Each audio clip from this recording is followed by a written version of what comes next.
5 நேர தொழுகையை தொழுபவனும் நரகம் செல்லுவான். இப்படி 5 நேர தொழுகையை தொழுதால் நரகமா? ஆம். எப்படி?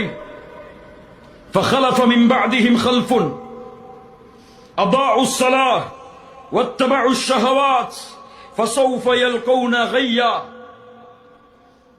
அவர்களுக்கு பின்னால் தோன்றக்கூடியவர்கள் வரக்கூடியவர்கள் தொழுகையை பாழாக்குவார்கள். இவர்களுக்கு கையா என்ற நரக ஓடை நாளை மறுமையில். தொழுகையை பாழாக்குதல் என்றால் தொழுகையை விடுவதா? இப்னு அப்பாஸ் சொன்னார்கள் ரலியல்லாஹு அன்ஹு, தொழுகையை பாழாக்குதல் என்று அல்லாஹ் இங்கே கூறுகிறானே அதனுடைய அர்த்தம் அஹ்ரூஹா அன் வக்திஹா,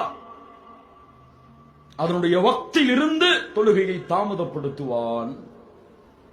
ஃபுதைல் இப்னு இயால், சயீத் இப்னு முஸையிப் ரஹிமஹுல்லாஹ் விளக்கம் சொன்னார்கள் தெளிவாக.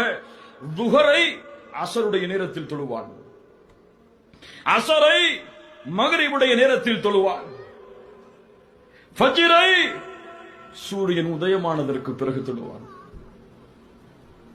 எத்துணை பேருடைய விழிப்பு இன்னும் விழிக்கவில்லை இந்த பூமியில் சூரியன் உதயமாவதற்கு முன்னால்? ஏன்? எங்கே செல்ல வேண்டும் என்பதற்காக அவர்கள் உறங்குகிறார்கள்.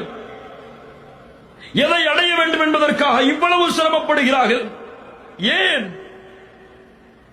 தொழுகையுடைய நேரத்தை பேணவில்லை என்றால் நரகம். தொழுகையை விட்டால்